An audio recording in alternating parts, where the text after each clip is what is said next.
Morning students. In last video मैंने brain के uses के बारे में आपको बताया था कि ब्रेन्स के क्या यूजेस होते हैं, और हमने स्पाइनल कॉर्ड के बारे में पढ़ा था। There are 3 main system of nerves. So इसकी जो 3 मेन नर्व्स होती हैं वो होती है सेंसरी नर्व्स, मोटर नर्व्स और मिक्स नर्व्स। ठीक है, अब हम इनके बारे में डिटेल में पढ़ेंगे। सबसे पहले आते हैं सेंसरी नर्व्स। तो सेंसरी नर्व्स का यूज़ क्या होता है? Their nerves transmit a single from the sense organs. What is your sense organs? Just like nose, eyes, lips, skin, eyes, ear, it's all are your sense organs, tongue also। ठीक है, जब भी आप कोई चीज़ test करते हैं तो उसका जो भी बिटर, सॉर, सॉल्ट, ये जो टेस्ट आपको समझ में आता है just because of your sense organs. To the brain for processing the transmitter information. हमारी जो स्पाइनल कॉर्ड में ये 3 नर्व्स पाई जाती हैं, उसमें जो सेंसरी नर्व्स होती है उसका एक काम होता है कि हमारी बॉडी में जितने भी सेंस ऑर्गन्स हैं उनमें जो भी प्रोसेसिंग ट्रांसमीटर होता है यानी इन्फॉर्मेशन पहुंचाई जाती है डायरेक्ट ब्रेन से। ठीक है, hence what we see with the eyes, smell with the nose, hear with the ears, taste with the tongue and feel with the snack get recorded in the brain.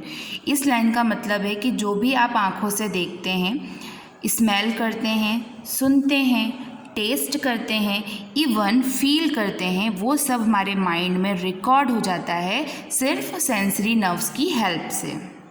इसके बाद next है हमारा motor nerves. This nerves help the brain to control our muscles. The brain sends signal through the motor nerves to instruct our muscle to expand and contract so that we can move them accordingly। Last time मैंने आपको muscles के बारे में बताया था कि जब हम बाइसेप्स करते हैं तो ऊपर की तरफ जब मसल रिलैक्स होते हैं तो हम उसे एक्सपेक्ट कहते हैं, एक को कॉन्ट्रैक्ट कहते हैं। ठीक है, ये प्रोसेस होता है हमारा। तो जो मोटर नर्व्स होती हैं हमारे स्पाइनल कॉर्ड में, वो हमारे ब्रेन से हमारी जो मसल्स होती हैं, यानी कि आप हाथ पैर की जो भी मूवमेंट करते हो, चाहे झुकना हो, हाथों को मोड़ना हो, गर्दन को मूवमेंट करना हो, ये जितनी भी मसल हमारी बॉडी में वर्क करती हैं ये कहीं ना कहीं जाकर सपोर्ट मोटर नर्व्स से जुड़ती हैं जाके। अब आते हैं हम थर्ड पे, मिक्स नर्व्स। तो मिक्स का मतलब ही है एक साथ। This nerves comprise both sensory and the motor nerves. ये वाली जो नर्व्स होती है ये सेंसरी और मोटर दोनों को बिलोंग करती है, which carry message to and from the brain to all parts of your body. अगर कोई आपको चोट लग रही है या कोई आपको धक्का दे रहा है, कोई आपको पिंच कर रहा है, तो ये सब चीज़ें जो आपके माइंड में तुरंत क्विकली एक्सप्लेन करती हैं, यानी कि देखने सुनने वाली बात नहीं हो रही है यहाँ पर, यहाँ एक्सप्रेशंस की बात हो रही है। तो जो आपके मिक्स नर्व्स होते हैं वो अपने अकॉर्डिंग काम करता है। जहाँ सेंसेस देने होते हैं वो वहाँ सेंसेस देता है, और जहाँ मसल्स को मूवमेंट करने होते हैं वहाँ वो मसल्स को मूवमेंट करता है। ठीक है, so there are 3 types of nerves, sensory nerves, motor nerves and mix nerves. Now the next topic is sense organs. Sense organs आप लोग बचपन से पढ़ते आ रहे हैं। जो हमारे ईयर्स होते हैं, आई, नोज, टंग और स्किन, ये हमारे सेंस ऑर्गन्स होते हैं। Sense organs are specialized organs that gather information from the surrounding and send it through the sensory nerve to the brain। जो सेंस ऑर्गन्स होते हैं वो हमारे आसपास की होने वाली सारी चीज़ों को कैप्चर करते हैं और हमारी ब्रेन से जुड़ी जो सेंसरी नर्व्स है उस तक पहुंचाते हैं। The brain interrupt the information received from the sense organ and react the sense organ help us see, smell, taste, hear and touch। Now we see with eyes, we hear sound with ear, we smell thing with nose, we taste the thing with tongue, we touch the thing with hand या स्किन। Okay, they are all are a sense organs. अब इस sense organs को हम लोग detail में पढ़ते हैं। So first topic is eyes. Eyes हमारा सबसे मेजर सेंस ऑर्गन रहता है। क्यों? क्योंकि हम अपने आसपास जितनी भी चीज़ें देखते हैं उन्हें अपने माइंड में कैप्चर कर लेते हैं और लंबे समय तक उन्हें रिमेंबर, यानी कि हमारी थिंकिंग या मेमोरी बन जाती है, just because of we can see the things. The eyes help us see. Our eyes are sensitive and delighted, so each eyeball means this, this diagram. Okay, eyeball is safely set in the hollow socket of the skull. आप लोगों ने जो first chapter था उसमें हमारे पूरे face का एक स्केलेटन देखा था, उसमें आई सॉकेट भी दिखाया गया था. जस्ट हमारे जो दिमाग की हड्डी होती है, स्कल होता है, उसके नीचे होती है. विच eyeball is filled with the fluid that protect it from minor shock. ठीक है, सो आप देख सकते हैं ये आई का स्ट्रक्चर है. ये जो हमारी बाहर की तरफ पुतलियाँ दिखती हैं आपको वाइट कलर लिक्विड सा, उसे हम कोरेना कहते हैं. जो हमारी आँखें होती हैं वाइट कलर की, उसे हम इरीज कहते हैं. जो आगे की तरफ चमकते हैं वो होते हैं लेंस. ये होता है पिपल्स, जो ब्लैक कलर दिखता है हमारी आँखों में. और हमारी आँखों की जो अंदर की तरफ इंटरनल जो नर्व्स होती हैं, जो नसें होती हैं, उसे हम कहते हैं रेटिना, ऑप्टिक नर्व्स. ओके, ये जो परत बनी रहती है एक लिक्विड की जो सॉकेट में फिट रहती है, उसे हम कहते हैं रेटिना. और जो नर्व्स हमारी आँखों से अटैच रहती है नर्व्स के साथ, बॉडी के इंटरनल नर्व्स के साथ, उसे हम कहते हैं ऑप्टिक नर्व्स. ओके, तो ये पार्ट है आपके आई का. The eyebrows and the eyelashes protect our eyes from dust. हमारी जो आईब्रोज रहती हैं और हमारी जो आई लैसेस रहते हैं, आँखों के जो बाल होते हैं, वो हमारी आँखों में डायरेक्ट आने वाले जो डर्ट होते हैं उनसे प्रोटेक्ट करते हैं. The outer most portion in a front of an eyes has a circular का मतलब होता है राउंड शेप, मतलब है सर्कल शेप में, transparent layer called the कोरेना.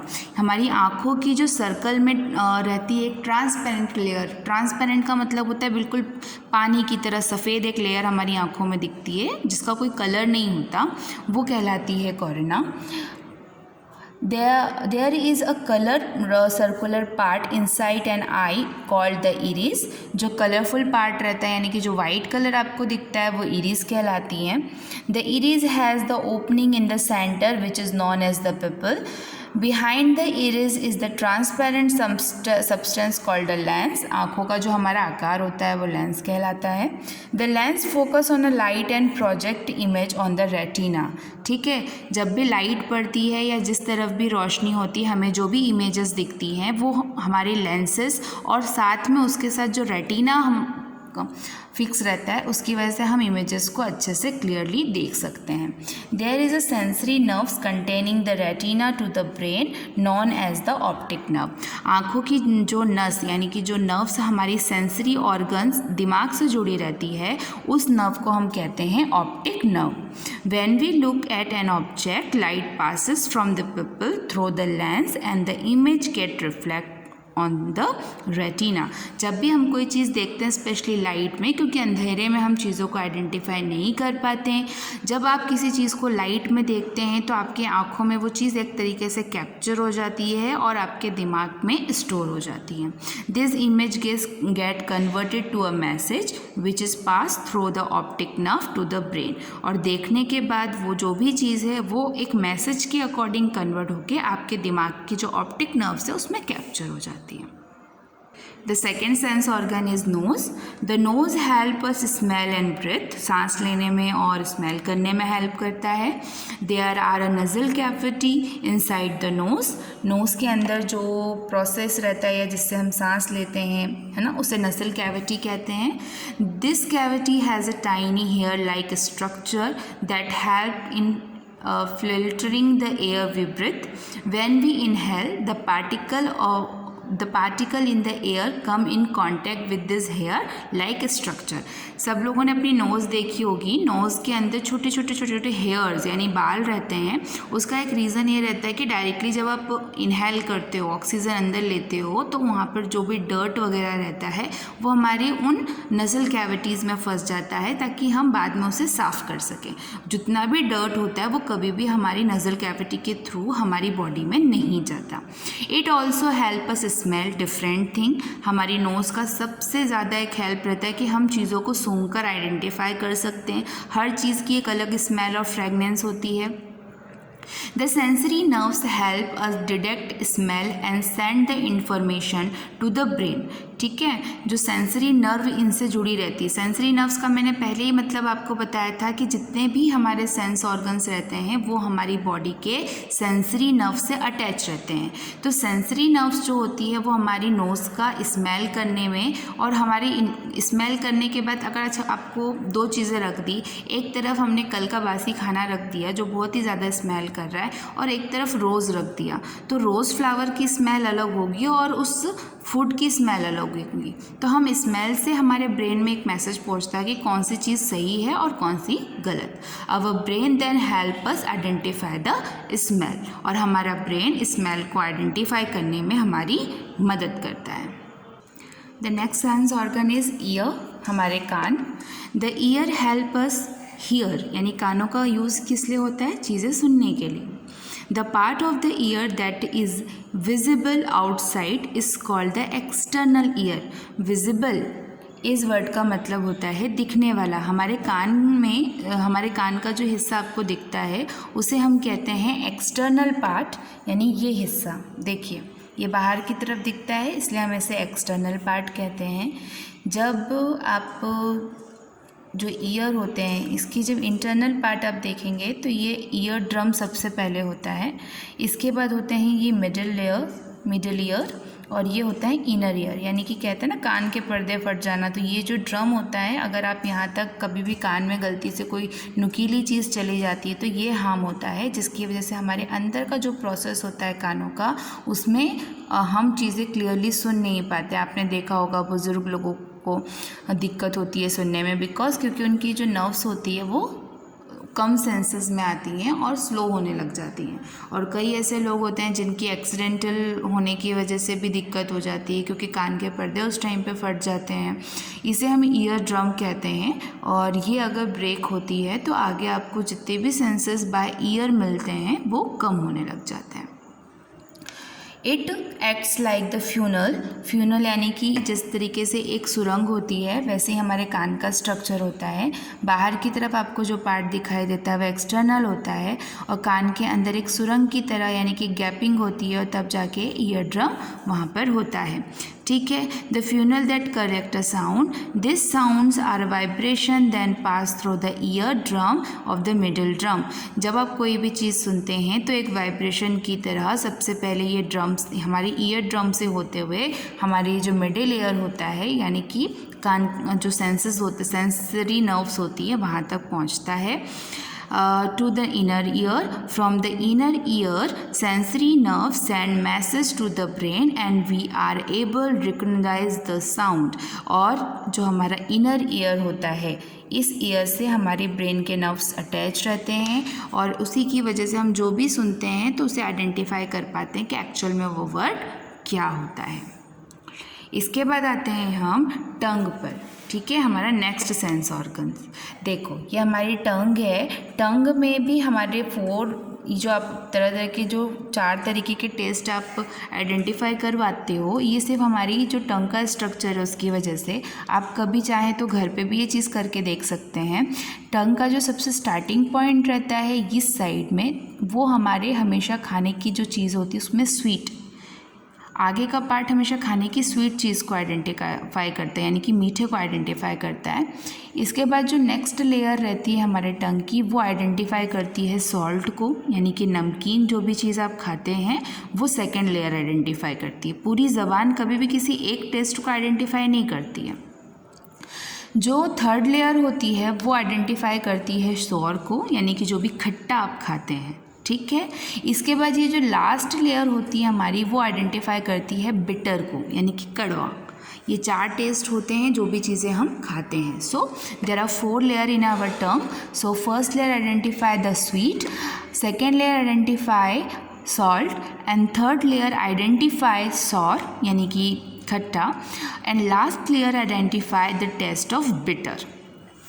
The tongue help us taste. Our tongue not only help us to tell a taste thing but enable us to speak. हमारी टंग का use सिर्फ चीज़ों को चखने के लिए नहीं होता, इवन बोलने के लिए भी होता है। अगर मुंह में ज़बान नहीं रही तो आपके जो भी शब्द प्रॉपरली निकलते हैं वो कभी भी नहीं निकल सकते, बिकॉज आप जब बोलते हैं तो आप खुद उस चीज़ को एनालाइज कीजिएगा कि हमारी जो टंग होती है वो प्रॉपर हमारे शब्दों के साथ चलती है.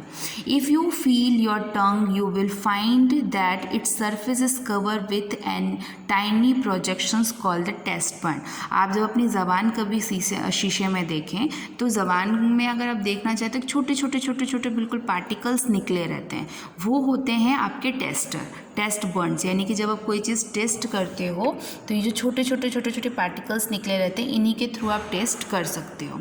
This taste buds are sensitive to the substance in the food. Taste buds are connected to the nerves which detect four major tests such as sweet, salty, sour and bitter. जो कि मैं आपको पहले ही बता चुकी हूँ कि 4 लेयर पाई जाती है. चारों लेयर को टेस्ट हमारे जो छोटे छोटे पार्टिकल हमारे टंग में निकले रहते हैं वो आइडेंटिफाई करते हैं और वो डायरेक्टली हमारे ब्रेन के सेंसरी नर्व से कनेक्टेड रहते हैं. The last is skin. Skin is the largest sense organs. Largest sense organ इसलिए स्किन को कहा जाता है क्योंकि स्किन तो हमारी पूरी बॉडी में है. जहाँ भी आपको चोट लगती है, कोई प्रॉब्लम आपकी स्किन में होती है, वो हमारे ब्रेन तक तुरंत पहुँचती है. The skin help us touch and feel. It has nerve ending that help us feel cold, heat, touch, pressure and pain. हमारा जो नर्व्स सेंसरी ऑर्गन से हमारी स्किन जो कनेक्ट रहती है उससे हमें कोल्ड, हीट, टच, प्रेशर, सारे पेन यानी कि सारी फीलिंग्स हम यूज़ कर सकते हैं, यानी कि हमें पता चलती है. Our skin also protects the internal organs of our body from dust, germs and injuries. ये जो स्किन होती है वो हमारी इंटरनल बॉडी को बहुत सेफ रखती है. बिकॉज कभी अगर आपको चोट आती है या जो भी डस्ट होता है वो आपके हाथ पैरों की स्किन पे लगता है, डायरेक्ट जाके तो वो आपकी इंटरनल बॉडी में डर्ट नहीं चला जाता है ना, कोई भी इंजरी नहीं जाती और कोई भी जम्स नहीं जाता. तो स्किन सबसे मेजर थिंग होती है हमारे इंटरनल पार्ट को प्रोटेक्ट करने के लिए. Hence it is the body first line of defence. हम कह सकते हैं कि हमारी बॉडी का जो फर्स्ट डिफेंस थिंग होती है वो हमारी स्किन होती है. There are a pores on the surface of our skin. हमारी स्किन पे आप देख सकते हैं हाथ पैरों में छोटे छोटे छेद होते हैं और उन्हीं में बाल निकले रहते हैं. ठीक है, वो पोर्स होते हैं, उन्हें पोर्स कहा जाता है. और उन पोर्स का काम होता है कि जो भी आप इससे पहले वाले चैप्टर में अब आपको बता चुके हैं, यूरिनरी ब्लैडर आप लोगों ने पढ़ा था कि जब आप कोई पानी पीते हैं और आपकी बॉडी में शुगर और सॉल्ट की मात्रा ज़्यादा बढ़ जाती है तो एज अ यूरिन और एज अ स्वेट वो आपकी बॉडी से बाहर निकलता है. तो पसीना तो हमारी स्किन से ही बाहर निकलता है ना. So these pores allow the skin to release waste and toxic in the form of sweat. हमारी बॉडी में जो ये पोर्स होते हैं, जैसे कि मैंने आपको समझाया, एज अ स्वेट यानी कि पसीने के द्वारा हमारी बॉडी के अंदर का जो टॉक्सिक एसिड रहता है वो निकल जाता है. Our skin also has nerves. हमारी स्किन में भी नर्व्स रहती हैं, यानी नसें हमारी स्किन में दिखती हैं ना, यानी कि उससे कनेक्टेड रहती हैं. This nerves convey message from the skin to the spinal cord. और यही इनका प्रोसेस रहता है कि हमारी बॉडी पे अगर हल्की सी खरोच भी लगती है तो स्किन में पाए जाने वाले नर्व्स उसे सेंसरी ऑर्गन्स तक पहुंचाते हैं. So student, this chapter is and here. I hope ये चैप्टर आपको पूरा समझ में आया. स्पेशली जो हमारे सेंस ऑर्गन्स रहते हैं उनका पार्ट आप अच्छे से समझें और कोई डाउट हो तो फिर पूछें. Have a good day.